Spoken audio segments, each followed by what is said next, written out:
Visto que cada segmento del aparato digestivo tenía sus técnicas semiológicas para poder evaluar, ¿no? ¿Qué sintomatología podían referir cada uno de ellos de acuerdo al segmento donde estábamos explorando? Y eso nos decía dónde debíamos nosotros explorar. De repente el paciente decía disfagia, entonces teníamos que explorar esófago, ¿no? A través de sus técnicas palpatorias, inspección, palpación, percusión. Acá nos hemos quedado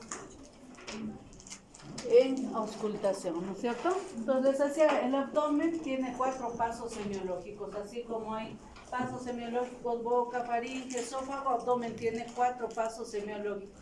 No te olvides, por favor, de hacérmelo la lista.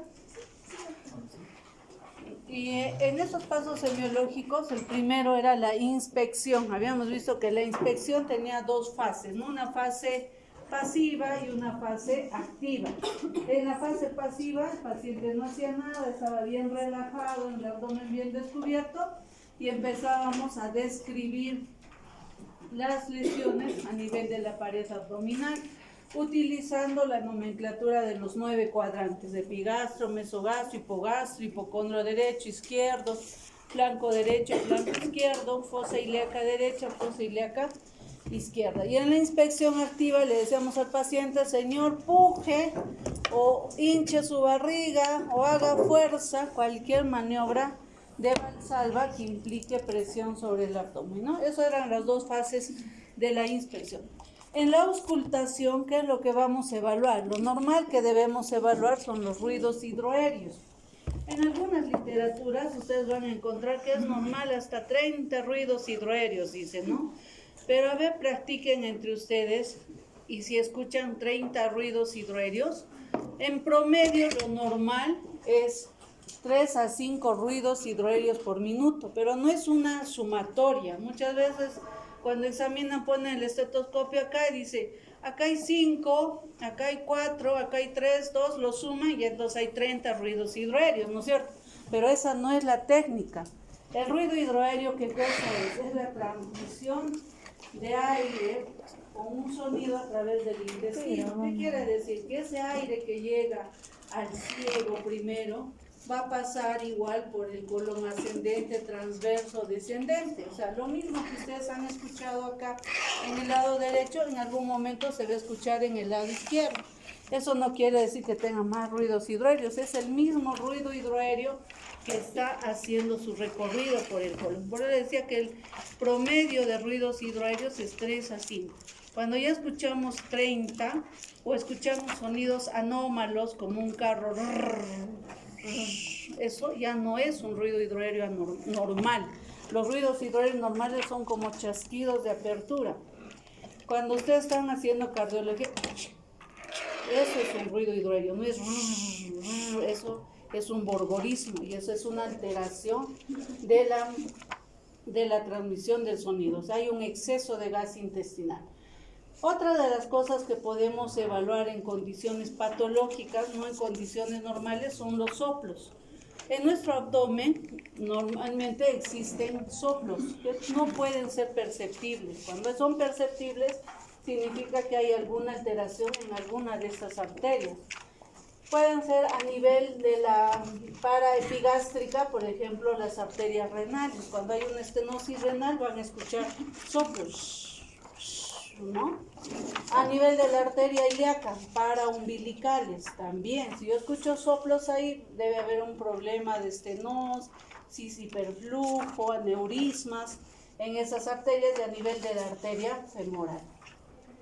El otro paso de evaluación de abdomen es la percusión. ¿Qué es la percusión? La percusión solamente en condiciones normales vamos a percibir 2 tipos de sonidos. Un sonido timpánico. Pasen adelante.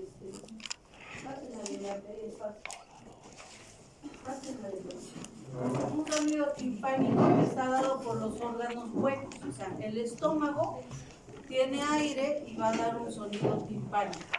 Los intestinos tienen aire y van a dar un sonido timpánico.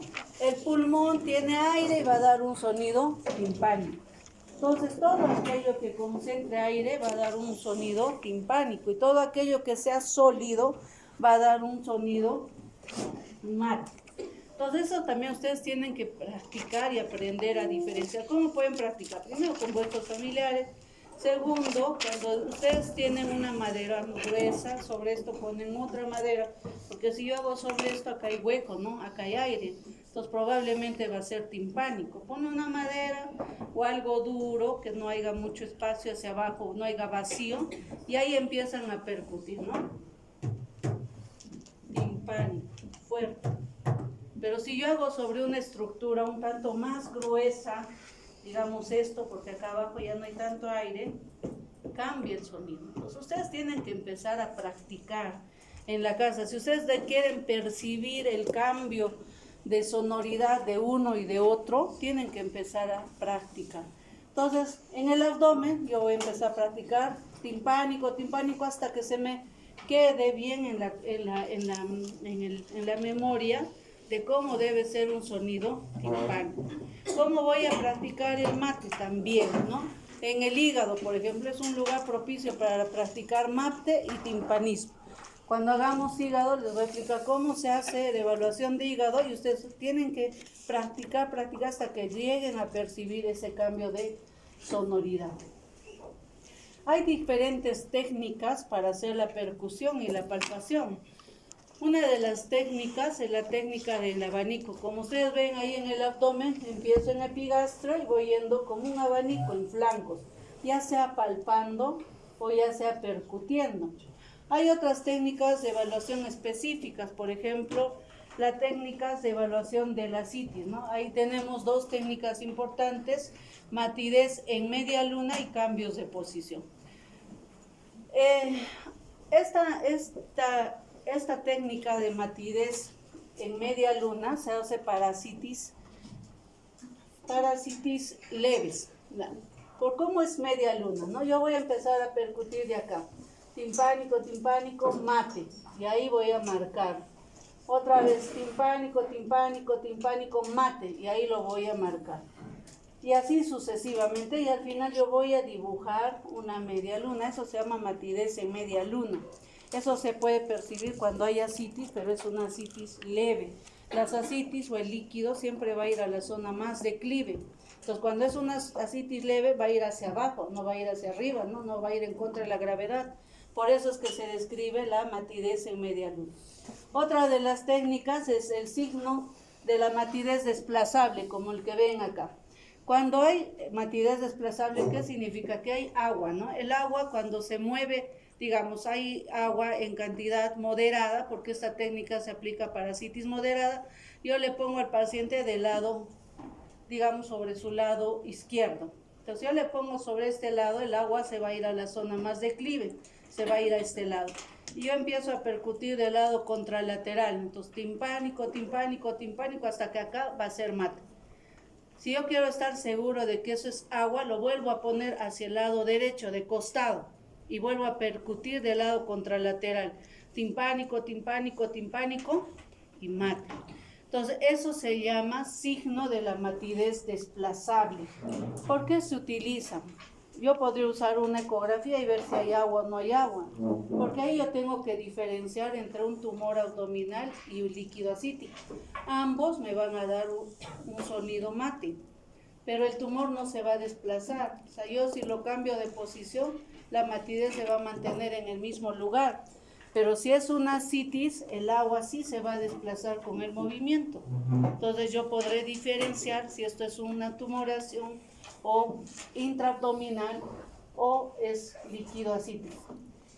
La otra técnica es la técnica de la onda asítica. Esto se utiliza cuando hay una asitis severa, miren. Matidez desplazable, asitis moderada. Media luna, asitis leve. Y asitis severa, onda asítica. ¿Cómo se hace esta onda asítica? Si ustedes ven acá, hay una segunda persona que pone la mano hacia el medio. Entonces el paciente está echado hacia atrás, alguien me pone la mano ahí y yo pongo mi mano al lado contralateral y por acá empiezo a hacer tincazos. Y ustedes cuando hay bastante asitis, se van a dar cuenta que esas ondas van a ir marcándose como si fueran olas, y van a chocar contra el lado contralateral. A eso se llama signo de la onda asítica en asitis severa. Otra pregunta de examen. cuando se utiliza la técnica matidez de media luna, matidez desplazable, signo de la media luna o onda cítica. En la percusión también vamos a tener algunos signos específicos, por ejemplo el signo de Jover. ¿Qué es el signo de Jover? El signo de Jover nos habla sobre perforación de algún órgano hueco. ¿Qué es órganos huecos como el esófago, el estómago, los intestinos? Si ha habido una perforación, ¿qué va a escapar de ese órgano hueco? Va a escapar aire, ¿no es cierto? Porque está hueco. Entonces ese aire va a ir hacia el área torácica y se va a dibujar como lo que ven esto en la radiografía, ¿no? Una pequeña línea. Entonces cuando yo voy a percutir el hígado, voy a ir al pulmón, se percute en estos espacios intercostales, no sobre la costilla, sino en los espacios intercostales. Si esto es pulmón, será pues mate, ¿no? No, perdón, timpánico, ¿no? Entonces timpánico, timpánico, timpánico, timpánico, hasta que en algún momento desaparece bruscamente el timpanismo, ¿no? A eso se llama signo de Jover. ¿Qué es el signo de Chilaiditi? El signo de Chilaiditi se presenta, por ejemplo, cuando hay hilo intestinal en pacientes con infección abdominal severa, por ejemplo, una pancreatitis aguda, una colecistitis aguda, va a producir un hilio. ¿Qué cosa es el hilio? Es un estancamiento del movimiento intestinal. A eso se llama hilio, por diferentes motivos, ¿no? Infecciosos, inflamatorios, medicamentosos, tumorales, tiene muchas causas. ¿Cómo voy a percutir? Voy a percutir timpánico, timpánico, timpánico, después mate, mate, mate, timpánico. Es el signo de la bandera, ¿no? Se dibuja una bandera entre timpanismo y matidez. Eso no me habla de perforación, me habla de superposición del ácido intestinal en el área hepática. A eso se llama signo de Chilaiditi. También lo puedo determinar con la percusión y lo puedo corroborar con la radiografía, otra pregunta de examen. Luego hablamos de la palpación, ¿no? La palpación es la tercera técnica. Hemos dicho que nosotros vamos a hacer la inspección, la palpación y la percusión y la auscultación al final. La palpación y percusión, puedo hacer primero percusión y después palpación, o puedo hacer primero palpación y después percusión. Pero la auscultación de ninguna manera antes, porque yo no debo tocar el abdomen antes. Perdón, la auscultación es el segundo paso y luego pasamos a la palpación y a la percusión. Y la palpación y la percusión pueden ir primero palpación, luego percusión, o primero percusión, luego palpación, ¿ya? Después que ya he auscultado los ruidos hidroaéreos. Y en la palpación otra vez, el paciente está recto, está con las manos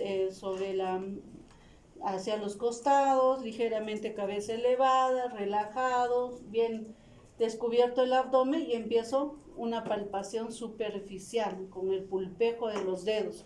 ¿Para qué la palpación superficial? Para evaluar la tensión, la resistencia, la sensibilidad o tumoraciones superficiales. No es para evaluar tumoraciones profundas. Entonces palpo, ¿no? Superficialmente hundiendo el pulpejo de los dedos, utilizando la técnica de abanico o la técnica de los 9 cuadrantes o 4 cuadrantes. Y la palpación profunda, utilizo las dos manos, como ven ustedes en el gráfico, ¿no? Uso las dos manos y hago una presión profunda. ¿Y cuál es el nivel de presión que deben hacer? Como si yo quisiera llegar a tocar su columna. Ese es el nivel de presión que yo debo hacer, ¿no? Presionar hacia el fondo para buscar tumoraciones intraabdominales. Con esto yo no estoy evaluando resistencia. La resistencia, la tensión, la sensibilidad se evalúa con la palpación superficial. Habíamos visto antes la técnica del abanico, donde yo empezaba del epigastrio y con un abanico iba palpando o iba percutiendo. Aplica para ambas maniobras. Puedo usar la técnica del deslizamiento, bazuqueo, principalmente cuando quiero evaluar los intestinos. Empiezo en el epigastrio y con una cebolla, ¿no? También se habla de la técnica de la cebolla. Como si fueran hojas de cebolla, voy yendo hacia la línea media, es otra técnica palpatoria. Ustedes pueden utilizar diferentes técnicas palpatorias. Lo más importante no es la técnica, lo más importante es que todos los cuadrantes que ustedes están evaluando tengan que ser evaluados. Eso es lo más importante.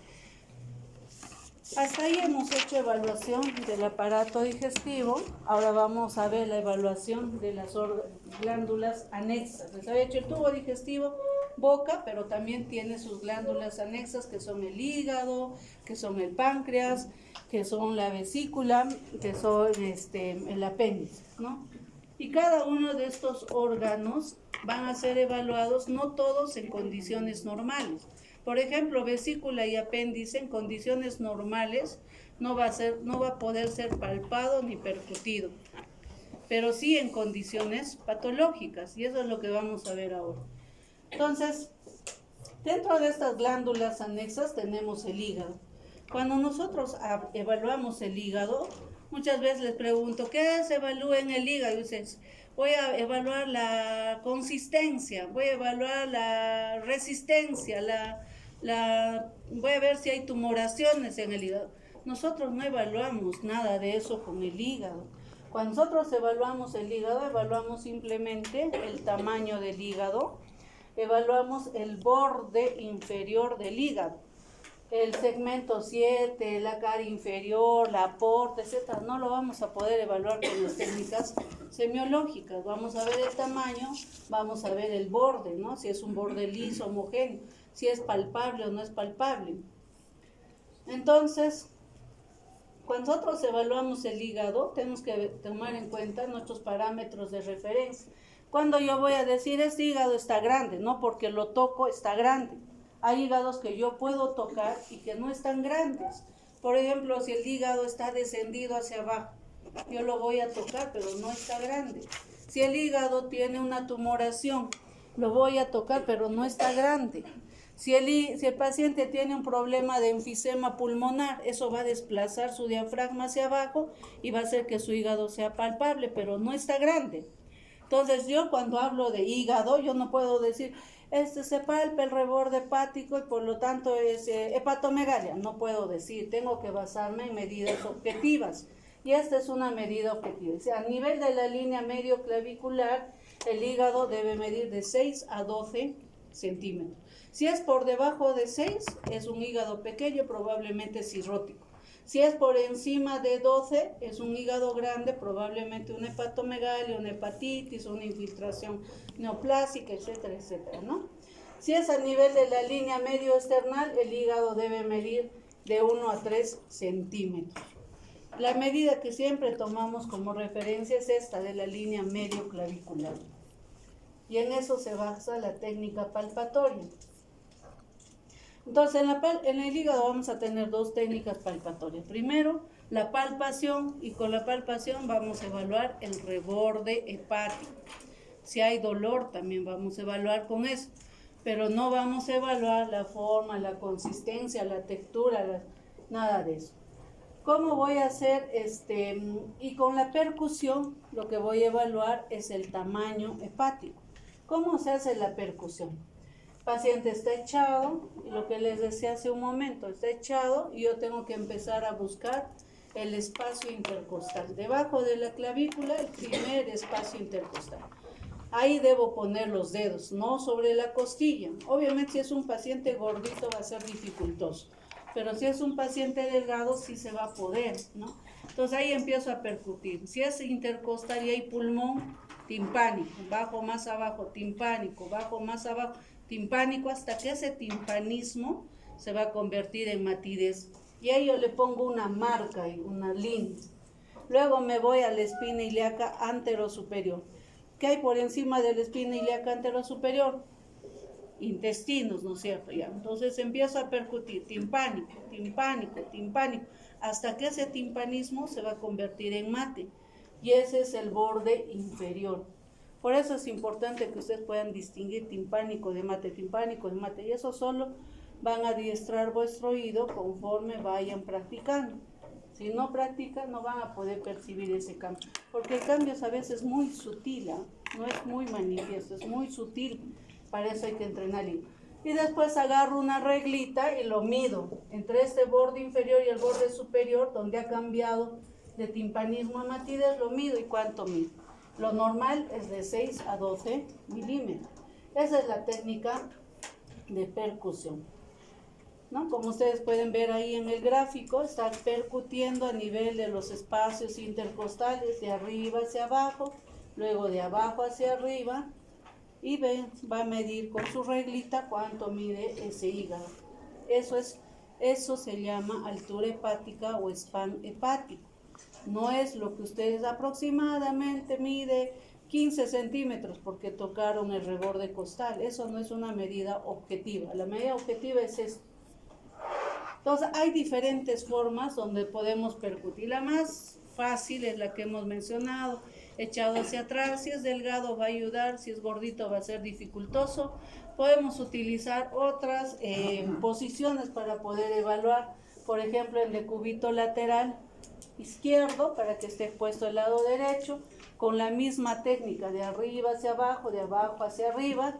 Podemos usar en pacientes de repente demasiado gorditos o que tengan alguna lesión en la parte anterior, no vamos a poder percutir el decúbito dorsal. Un poco más difícil, pero se puede utilizar cualquiera de estas posiciones para evaluar el hígado.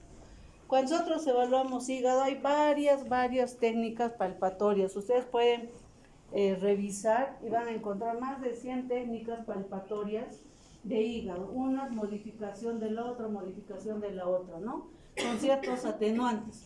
Vamos a revisar algunas de esas técnicas palpatorias, las que son más comunes. Tenemos la palpación monomanual, la palpación bimanual de Devoto, podemos la palpación bimanual o de Glennar, la palpación bimanual de Gilbert, de Chaufar o de Peloteo. Esa es la palpación monomanual. El paciente está en decúbito dorsal, tiene su almohada, ¿no? El abdomen está bien descubierto. Acá en la palpación de hígado el paciente tiene que participar. El paciente no puede estar sin participar porque cuando él inspira, ¿qué hace? Desciende su pulmón y desciende su diafragma, entonces el hígado va a estar un poco más expuesto que estando sin inspirar. Entonces, cada vez que yo voy a hacer presión sobre el reborde costal, le debo yo decir al paciente que inspire. Ahí es donde debo meter la mano para yo palpar, ¿no? No cuando él está tranquilo. Entonces, esta maniobra monomanual, el médico está hacia la derecha, coloca las manos a nivel del epigastro y siguiendo el reborde costal derecho, y en cada inspiración él va a ir palpando. Esta es la maniobra bimanual de Chaufar o de Peloteo. ¿Cuál es el objetivo de esta maniobra? Dice que si yo pongo una almohada en la fosa renal derecha o pongo mi mano o algún atenuante sobre la fosa renal derecha, entonces esto va a estar elevado hacia adelante, lo va a exponer hacia adelante y va a poder ser palpado. En eso se basa la maniobra bimanual. Puedo poner mi mano, puedo poner una almohada, una chompa, algo que eleve la fosa renal hacia adelante y con eso empuje el hígado y sea mejor palpable. Y con la mano derecha sigo mi reborde costal pidiéndole al paciente que inspire en cada palpación. La maniobra bimanual de Gilbert es otro tipo de maniobra que se utiliza en pacientes obesos. Esta maniobra se indica, como ven ustedes en el gráfico, con mis dos manos, formando un ángulo recto, voy palpando así. Como una maniobra monomanual, pero juntando mis dos manos y formando un ángulo recto a nivel del reborde costal y con cada inspiración del paciente. Esta es otra maniobra que se utiliza en los pacientes obesos. En los pacientes obesos tienen tanto tejido celular subcutáneo que nos dificulta. Entonces, con la mano izquierda, yo voy a jalar ese tejido celular subcutáneo hacia un lado, lo voy a jalar, y con mi mano derecha voy a ir palpando el hígado durante cada inspiración. Esta es otra maniobra que se utiliza en los pacientes obesos, que es la maniobra del Devot, similar a lo que es la maniobra de Heimlich, ¿no es cierto? Recordarán, se pone detrás, en este caso nosotros estamos poniéndonos detrás del paciente, pero para palpar su reborde costal, no para hacerle la maniobra de Heimlich. Esta es otra maniobra, la maniobra del gancho. Ya no está el médico al costado, sino está hacia la cabecera del paciente, tratando de jalar hacia arriba y viendo si se puede palpar el reborde hepático. Entonces, con estas técnicas, lo único que yo voy a palpar es el reborde hepático, si es regular, no es regular, si es doloroso, no es doloroso, si es palpable o no. Eso es lo que voy a palpar. Eso es todo lo que se evalúa con hígado. No se evalúa la consistencia, no se evalúa la textura, nada de esas cosas que ponen en el examen. En la vesícula biliar es un órgano que no es palpable en condiciones normales, pero sí es palpable en condiciones patológicas, ¿no? Y una de las maniobras para palpar la vesícula biliar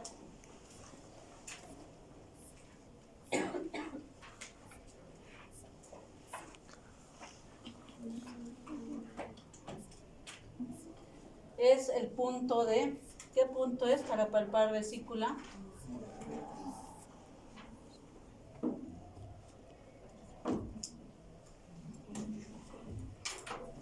Es el punto de Murphy, ¿no?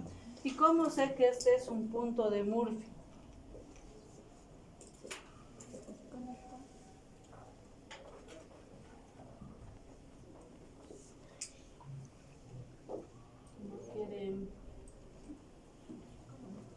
Desconectar.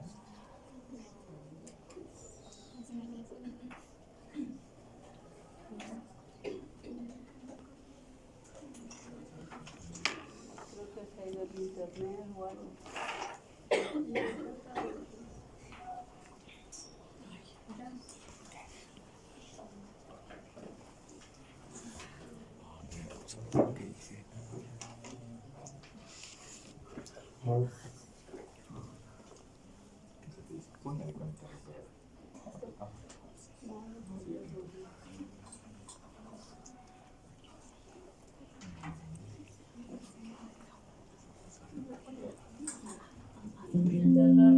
Uno de los puntos es el punto de Murphy. ¿Cómo voy a determinar cuál es el punto de Murphy? Pero la doctora quiere La siguiente. Es el punto de Murphy. Vamos a trazar una línea desde el ombligo a la línea a la axila. Esa línea que se traza del ombligo a la axila va a pasar por el reborde costal. Ese reborde costal en la zona de intersección es el punto de Murphy. Y otra vez el paciente tiene que participar. En estas maniobras el paciente tiene que participar. Entonces, ¿qué voy a decirle? A ver, señor, tome aire. Y yo presiono en el punto de Murphy, bote para que la vesícula también descienda cuando desciende el hígado, ¿no es cierto? Y si el paciente en ese momento siente dolor, ese es un punto de Murphy positivo. ¿Qué significa tener punto de Murphy positivo? Colecistitis aguda. Es un proceso agudo de la vesícula, ¿no? Diferente de, este es el punto de Murphy, trazamos la línea entre el ombligo y la axila, y en la zona de intersección con la costilla o la línea media clavicular, ese es el punto de Murphy. Otra de las maniobras es parecida a la maniobra de palpación que hemos visto para el hígado, que es la maniobra de Prong. Utilizando los dos dedos pulgares, voy a presionar sobre esa zona de intersección y le voy a decir al paciente que inspire. Esa también es una maniobra. Pero también esta maniobra se utiliza para ver si la vesícula es palpable o no. Porque cuando hay procesos de colecistitis aguda, la vesícula suele estar grande y nosotros con esta maniobra podemos palpar a la vesícula. Aparte de ser dolorosa, también vamos a poder palpar la vesícula. También podemos palpar la vesícula en condiciones tumorales, ¿no? Pacientes que tienen cáncer de vesícula o vesícula en porcelana, le decimos a un paciente, tome aire, inspire y se palpa la masa. Todo eso se logra con la práctica, no viendo, solo practicando. La única forma de lograrlo es que sigan practicando en vuestra casa, en vuestras rotaciones, etcétera, ¿no? El otro órgano que no es palpable en condiciones normales, pero sí en condiciones patológicas como la pancreatitis, es el páncreas, ¿no? Este órgano, lo que vamos a palpar son puntos de referencia.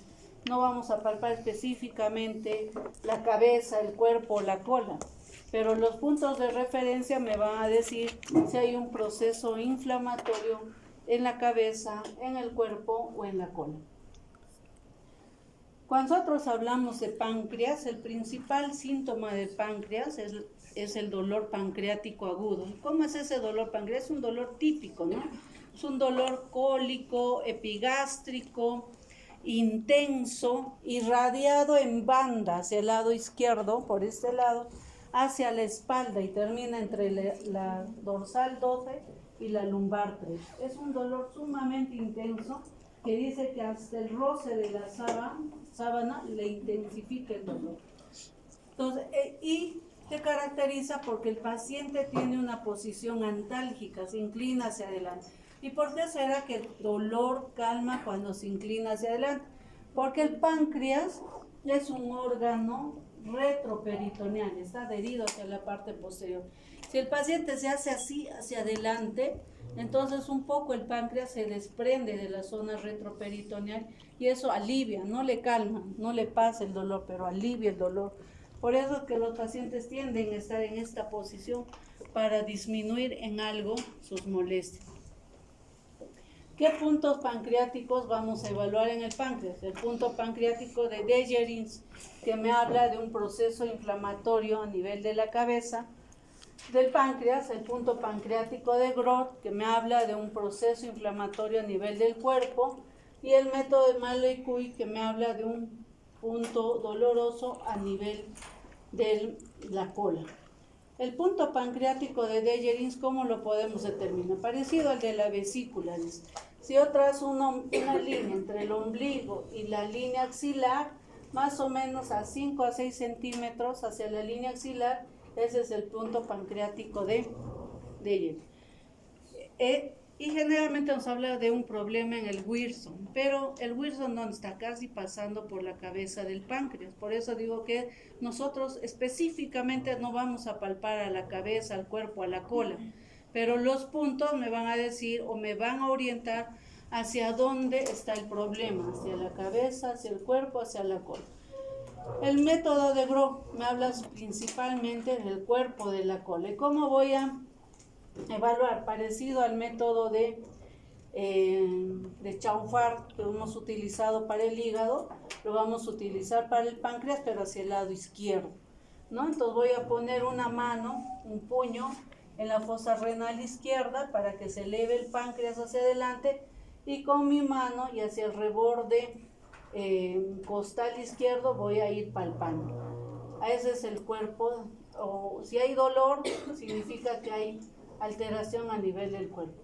Y el método de Malloy-Cuy, el paciente tiene que estar en una posición de cúbito lateral derecho, con las piernas ligeramente flexionadas, ligeramente inclinadas hacia atrás. Esta es una posición típica, característica para evaluar el páncreas, y también se utiliza para evaluar el vaso, porque nos permite una mejor exposición del páncreas y del vaso, que son estructuras que están hacia el lado izquierdo. Entonces le pongo en esta posición al paciente y con mi mano izquierda, con la mano izquierda voy a seguir el reborde costal derecho, y si hay dolor me estaría indicando que hay un problema aproximadamente a nivel del cuerpo.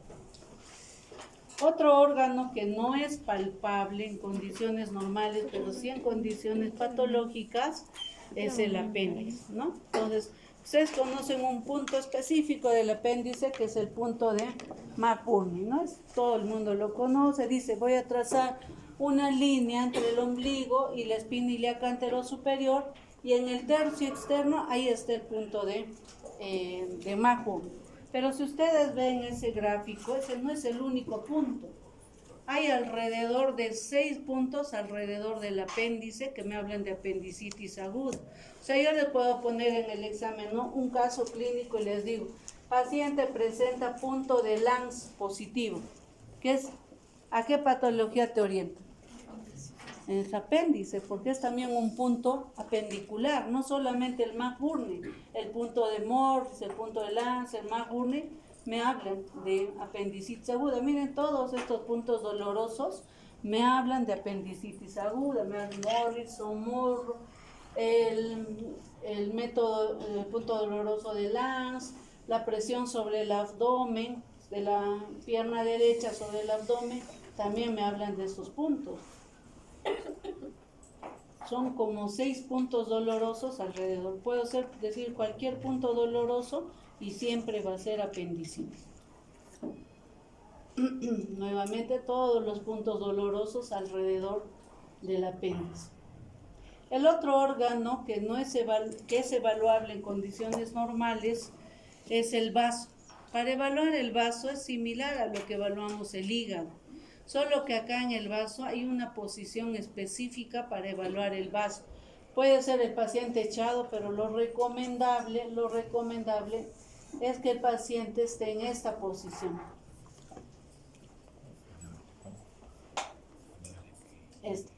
Esta es la posición de Schuster.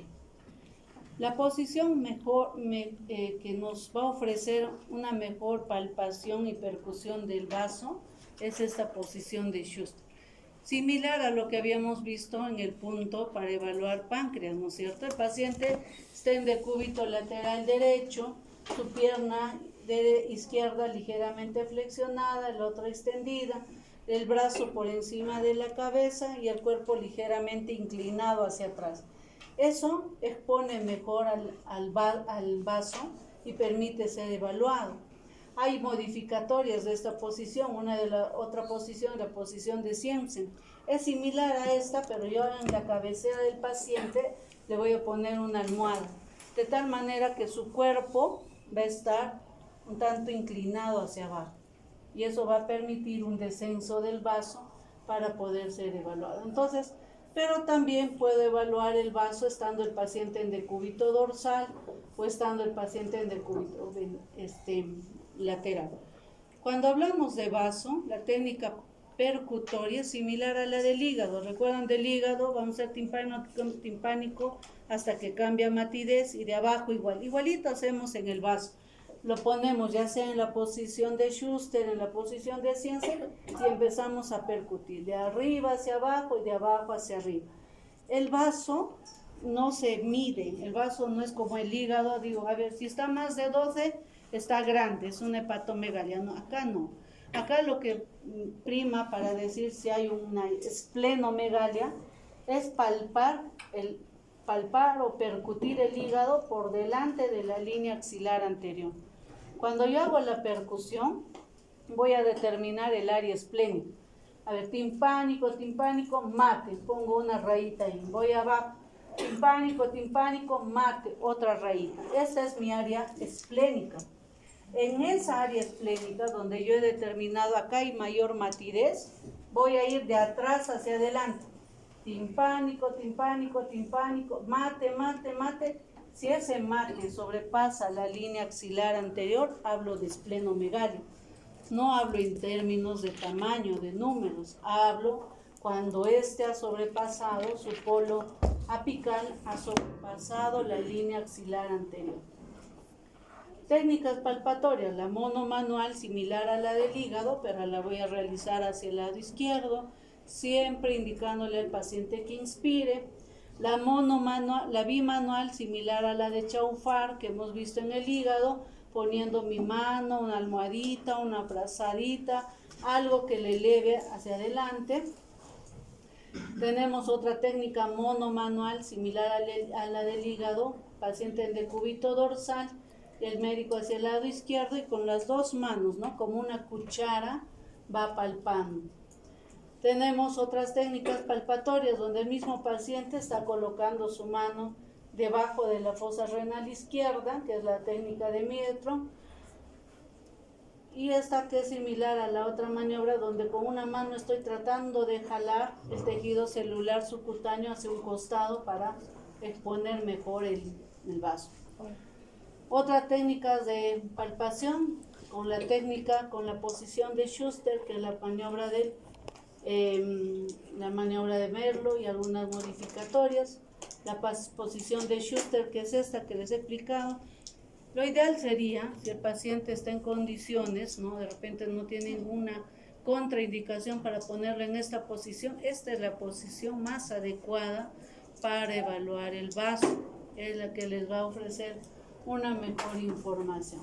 La modificatoria de esta es la posición de Siensen, la misma, pero yo le voy a poner una almohada bastante elevada en la cabecera para que su cuerpo esté hacia abajo, en contra de la gravedad. Otros puntos dolorosos que hemos visto, también el signo del psoas, que es para apendicitis. Le digo al paciente, flexiono su pierna derecha sobre el abdomen. Si hay dolor en la fosa ilíaca, eso es una apendicitis aguda, ¿no? Como están viendo ustedes ahí en la foto, voy a presionar sobre el abdomen y eso me va a decir si hay apendicitis aguda. Finalmente, el aparato digestivo, ¿dónde va a terminar? En el ano y en el recto. ¿Cómo debemos evaluar el ano recto? Tiene sus maniobras palpatorias, tiene sus maniobras semiológicas. Vamos a hacer primero una inspección y vamos a describir las lesiones en sentido a las manecillas del reloj. En esta inspección hay dos tipos de inspección: pasiva, yo abro el ano y voy a describir las lesiones, y activa, cuando el paciente va a empujar o va a ejercer alguna maniobra de balsal. Y la palpación, que la voy a hacer a través del tacto rectal. El tacto rectal también tiene una maniobra, no es meter el dedo y sacar el dedo, tiene su maniobra. Cada cosa que yo voy a evaluar la tengo que percibir, la tengo que evaluar. Existen 3 posiciones para evaluar el ano y el recto.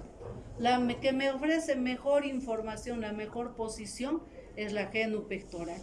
Pero no todos los pacientes van a poder adoptar esta posición porque son viejitos, de repente son muy niños, de repente son muy gorditos, etcétera, etcétera. No van a poder usar esa posición.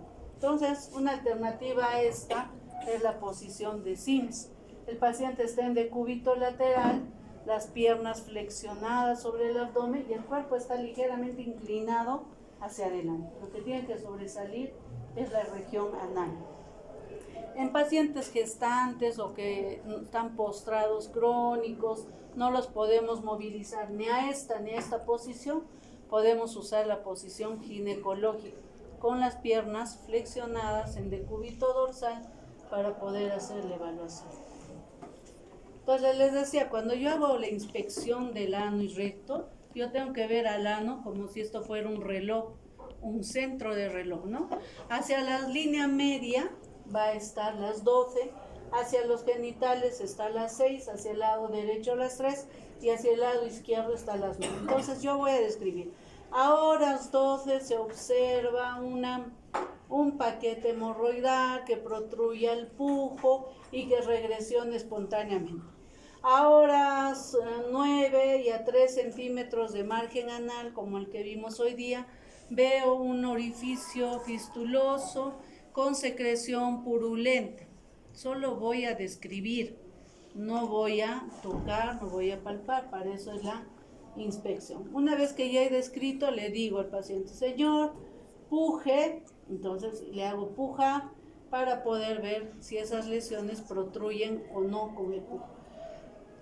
En inspección pasiva, por ejemplo, ¿no? Esta es una posición, si se dan cuenta, ginecológica. Miren, las piernas están hacia este lado, está abierto, los genitales están hacia acá, que son las horas 6, hacia acá está el ano, que son las horas 12, y vemos que ni a las horas 6 ni a las horas 12, ¿no? A horas 9 más o menos, a 2 centímetros del margen anal, hay pérdida de la solución de continuidad y hay una secreción purulento hemática, ¿no? Probablemente esto sea un absceso perianal. Y si ven toda la piel de alrededor en comparación a la piel normal, es una piel edematosa, congestiva o lo que llamamos piel de naranja. Otra posición ginecológica, ¿no? El paciente está acá en la línea media, que están sus genitales, sus piernas están abiertas. Y dice, hacia las horas 12 vemos una lesión proliferativa, irregular, friable, sangrante. Es un cáncer de ano. En la inspección activa, ¿no? Lo que yo había visto pasivamente, al abrir el ano, yo le digo al paciente, señor, puje, y miren, sus paquetes hemorroidales protruyen. Señor, puje, y sale parte del recto, un prolapso rectal.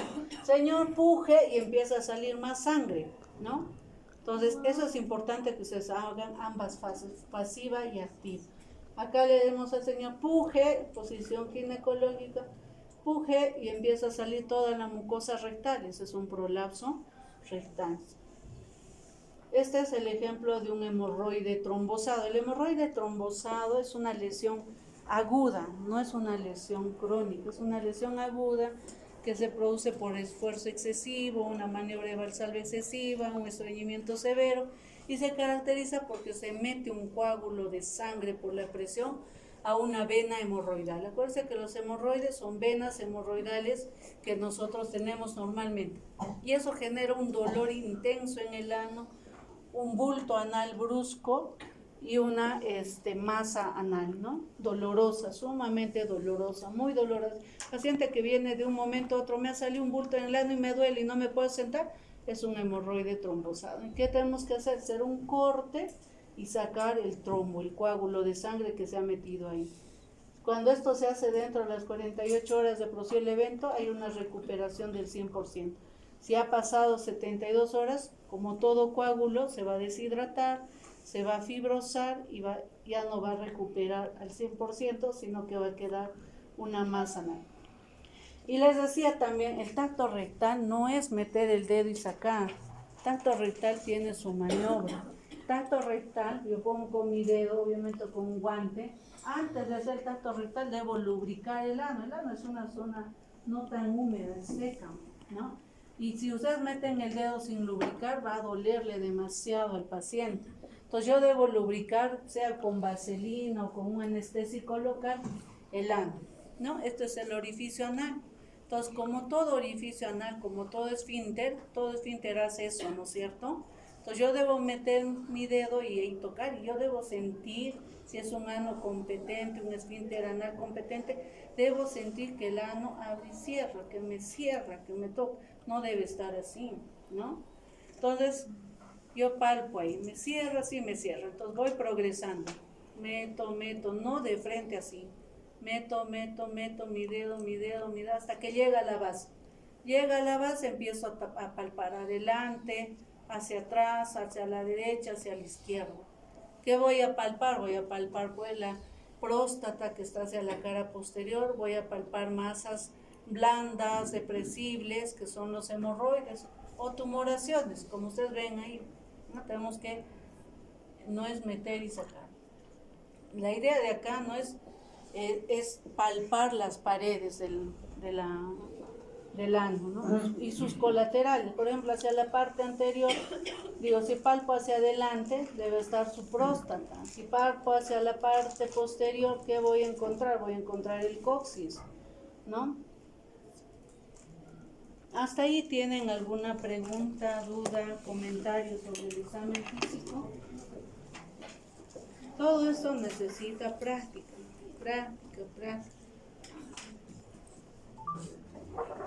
Pueden practicar en vuestra casa.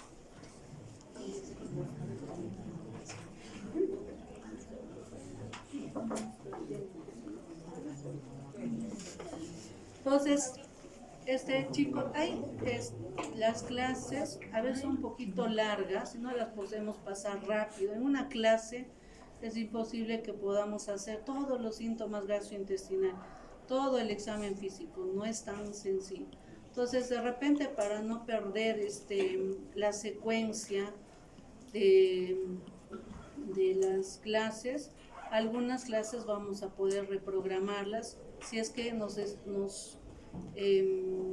salimos mucho del cronograma, y esas reprogramaciones sí podrían ser virtuales, solo para completar lo que nos falta, ¿no? La siguiente vamos a hacer signos y síntomas gastrointestinales.